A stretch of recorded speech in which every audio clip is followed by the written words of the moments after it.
official too. Got Leesburg shirt on. I know. I don't. I got two. How many you got? That's real quick. I forgot it the first time. I saw you guys wearing it.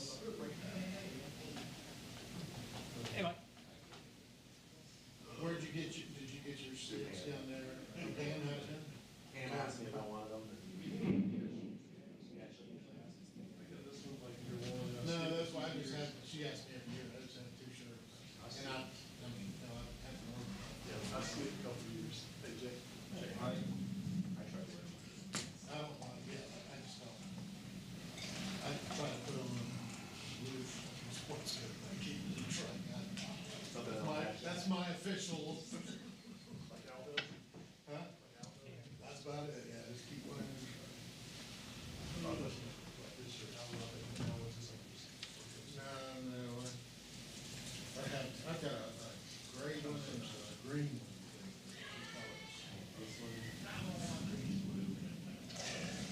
Reason we're doing it. I mean, he does. That's good. If I'm out of city, I'm out of some city, I wear them. Yeah. Well, it makes things a lot easier when you go to events. You know.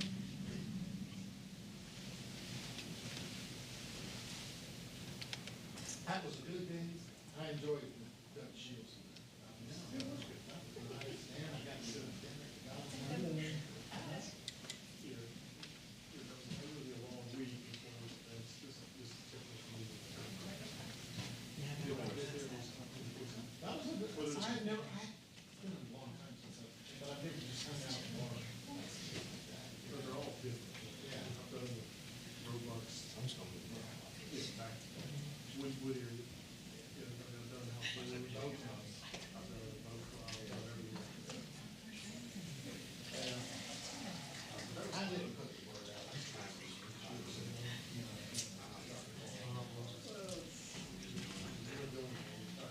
Hard to get people fired up like this over to I know he's running for August. I know why all those people were there. Yeah. Well, that's all I got. You got a kick out when I We saw saw it. we were joking on the remember? Yeah. To get into a Republican event was like, all I had to say was, why? I said one day, he was, I'll make it 2 days. That's how it goes. Trying to wait some. Hi, how's everyone? Mate. 2 minutes to spare on everybody. This is, what's up? What's up? Yeah. Start till 5:30. 2 minutes. Yeah, I do actually. Oh no, I thought that was. I didn't even look up there. Thank you, David.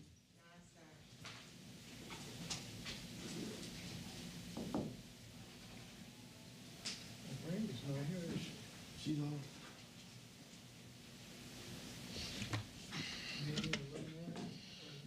No, I got the clicker.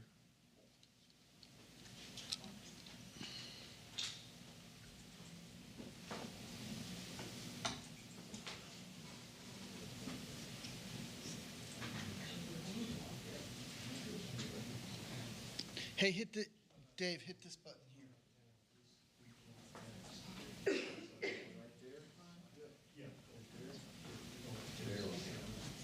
So make sure click it. Uh-oh.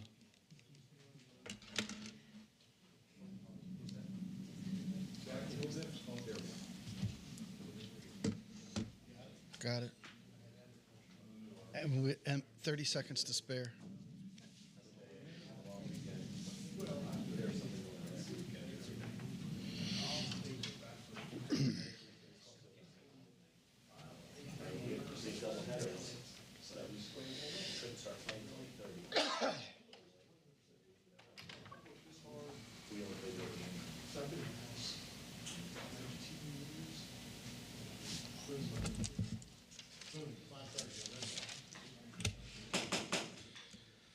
We'll call to order the budget workshop number 4.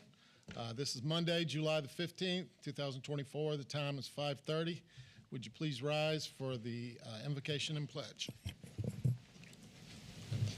Heavenly Father, we ask that you watch over this group tonight and that you help us make good decisions for the city of Leesburg. We do this in your name. Amen.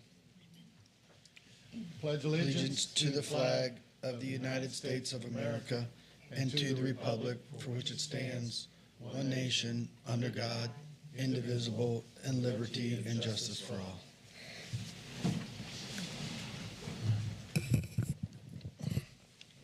All right, well, we will finish off the proposed 25 budget this evening. Just kind of a couple of our internal funds, the pension funds, health, workers' comp, and fleet, and that rounds out the proposals for fiscal year 25. So the pensions, obviously, there's three funds: general employees, which is the frozen retired fund, police and fire. The funding ratios, meaning what is the ratio of all liabilities?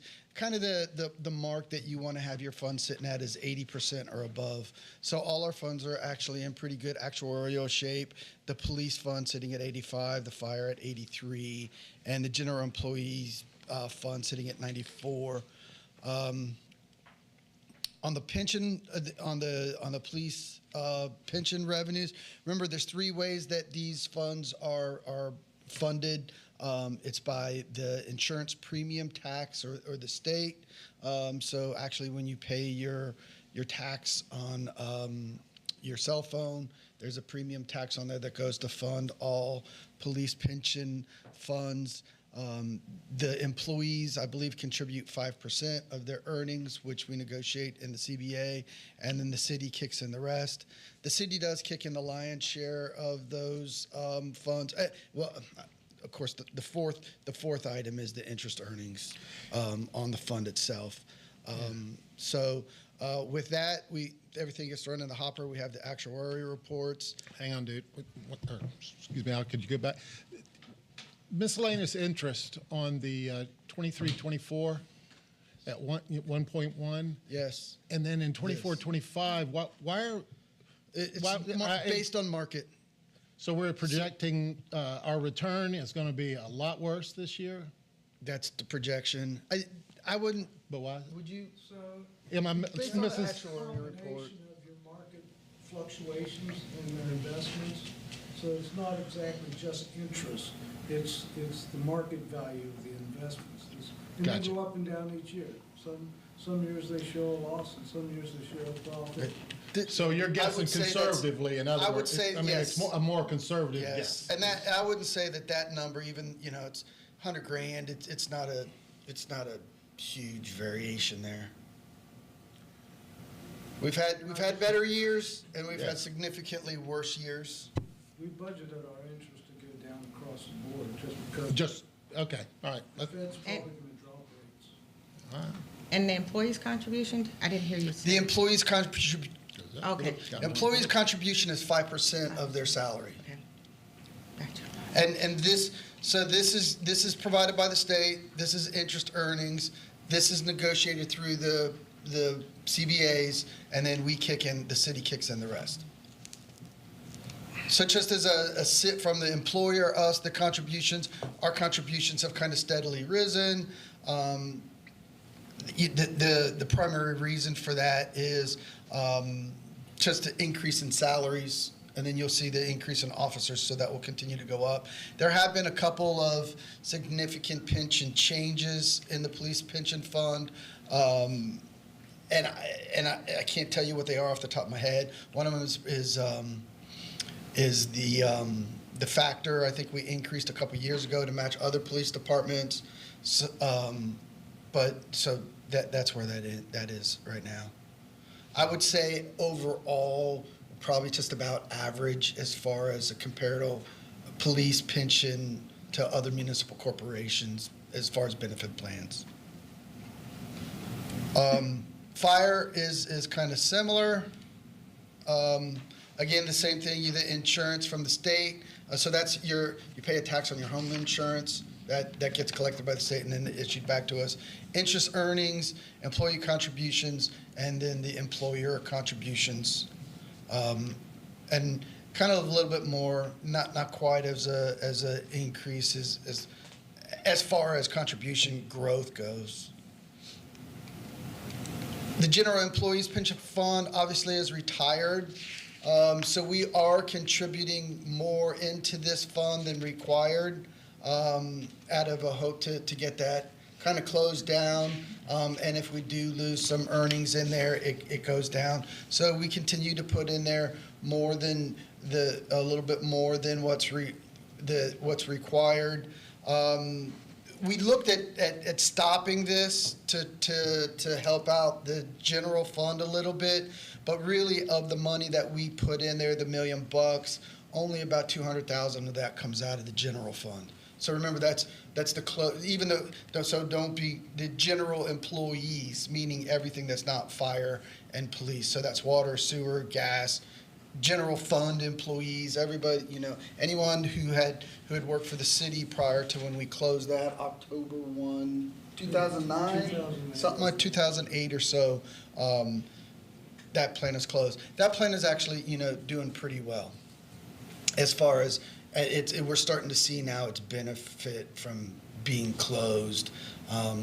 It's taken the city probably like 15 years for it to be less of a financial burden on the city as a whole. But that pension fund is hanging around okay. How many still are in? How many employees? I don't have that number for you. A little over 100. I was going to say, I was about a little over 100.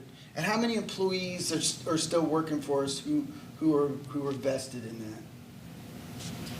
Probably about Probably 100. about that much, yeah, that are still with us, So maybe 200 people give or take. all in who participate in that plan. Basically, anybody who was hired after that magic date is not part of this plan. Right. And so at 100, so about a fifth of the current employees have been around Still there. since that time. Smiling. Those are the pension funds. The internal service fund. First one is the health insurance fund. So again, we're struggling here a little bit, and the health insurance fund is solely related to our claims exposure. So we are below the reserve requirement in there. We'll probably be coming back to you in a couple of meetings to propose how we firm this up. Our stopgap insurance has increased. We've seen about an 8% increase there. And I'm probably going to be recommending to take some of that general fund cash out of that fund into there. The actuary is also saying we do need to increase our rates in the neighborhood of 10%. We're saying let's not do that yet. Here's kind of where we've been as far as employer contributions and employee contributions. So obviously the employer contributions are the lion's share of that fund. We did remember a few years ago, we started closing the gap for retirees to participate in this, trying to push that liability out. So we've actually, even though our rates have gone up, we have less retirees on there, which actually is lowering our exposure.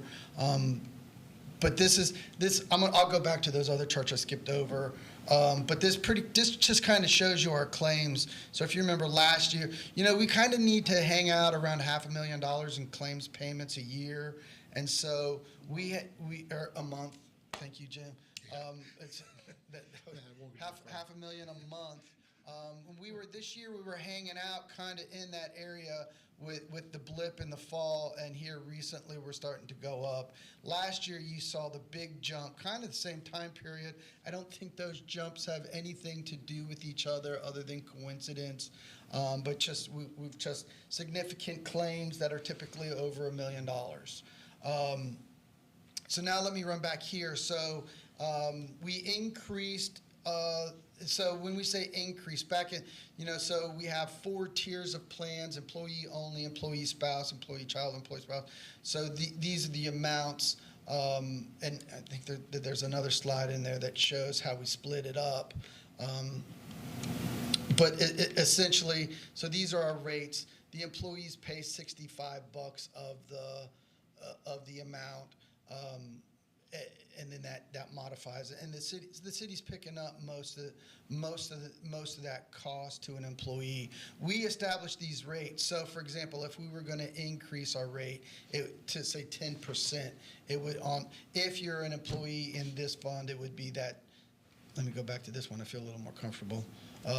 Depending on what fund you're in, it would be 10% of one of these two numbers. So, it gets to be a couple of $100 for employees. We're gonna recommend probably that's something we're gonna need to watch. It's probably something next year, depending on where losses go, that we're gonna have to watch for next year. So I would probably say next year we'll probably come back and have to ask for a little bit more money from the employees. Any questions on the health insurance? I got one. How often do you change or research for better offers?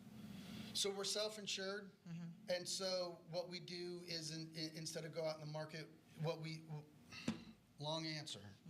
So what we do is we try to encourage employees as much as possible to go to the healthcare clinic, where we control doctors' expenses, prescription expenses pretty well. So that's the first thing we do. The second thing we do is then, based on claims exposure, we bid those numbers out on an annual basis. So if you go outside the health clinic and you participate in one of the plans, so we check those numbers annually.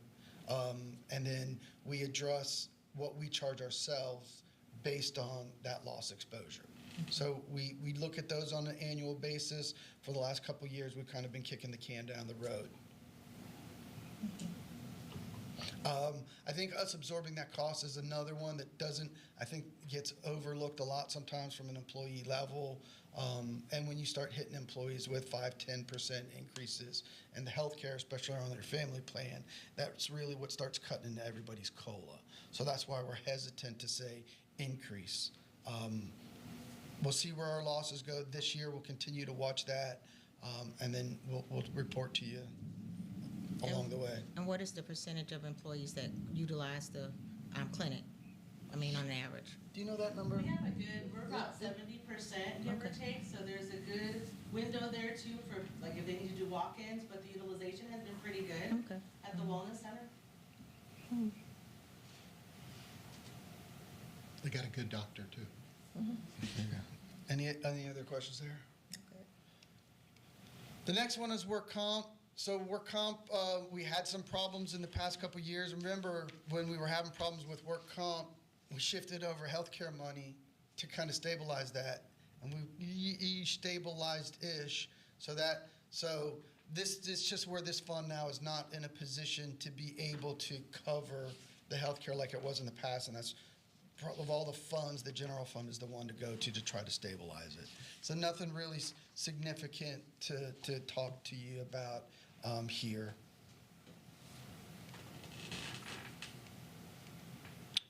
Fleet service, the fleet service, the big change in the fleet. Can I ask a quick question? I just noticed workers' comp spiked identical to health insurance. Was it related? No.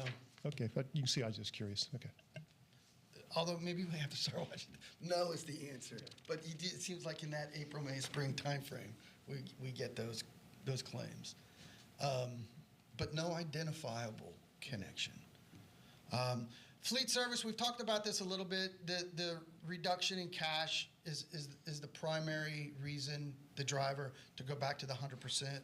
On that note, so we take a vehicle, we depreciate over its depreciated life, so the expectancy divided by the cost is the lease payment for that department, and then that number is 100%. So we've been paying 75% of that formulaic approach.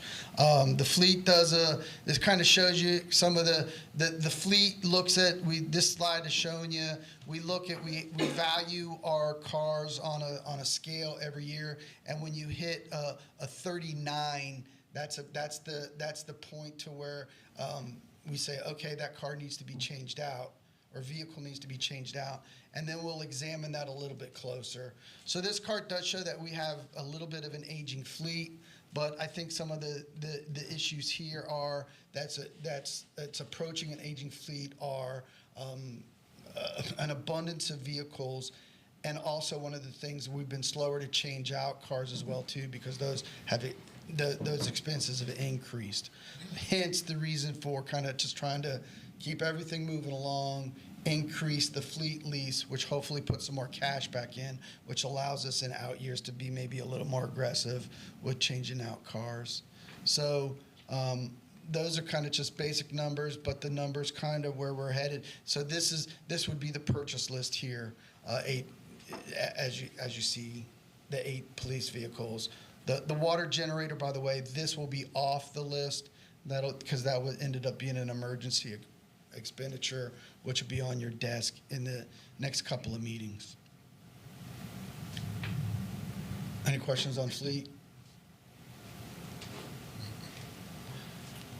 And that's it. Oh. How about that? Questions? I do have one. Just quick, out of curiosity, how do you determine which the fleet leasing type of cars you use?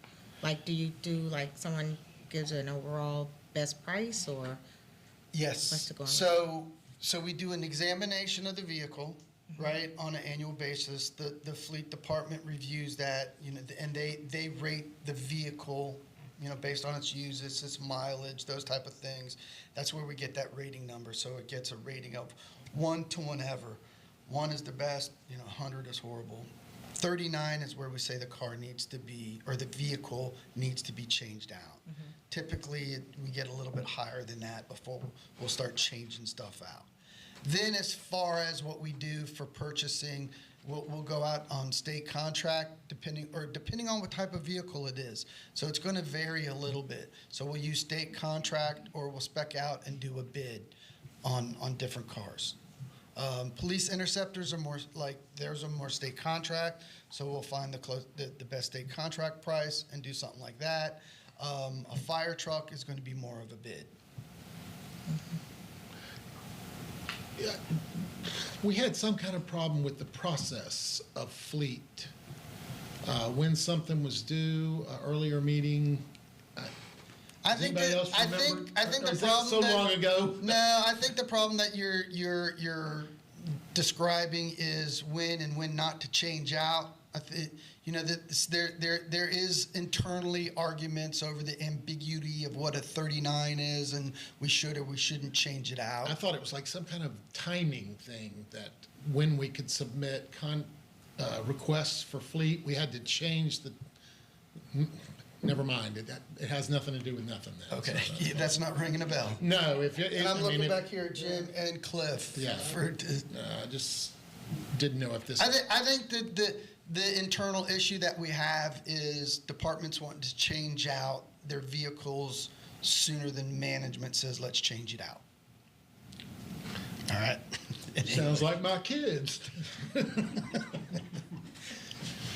I think that the thing we want to do is make sure everybody's got equipment that's safe, and make sure that we're not overspending on equipment, and making sure that the lease price isn't overtaxing our funds, and keeping enough money. So, those are kind of the moving targets that we address. All right. So we have, I think hopefully Pam has been getting with you about setting up. We've got a couple of loose ends to tie up still. We made some big changes on the CIPs at the last meeting. The couple CRA meetings will get arranged, and I'll come back to you during some of the regular meetings to kind of get your feedback on where y'all want to go as far as the 44127 CRA.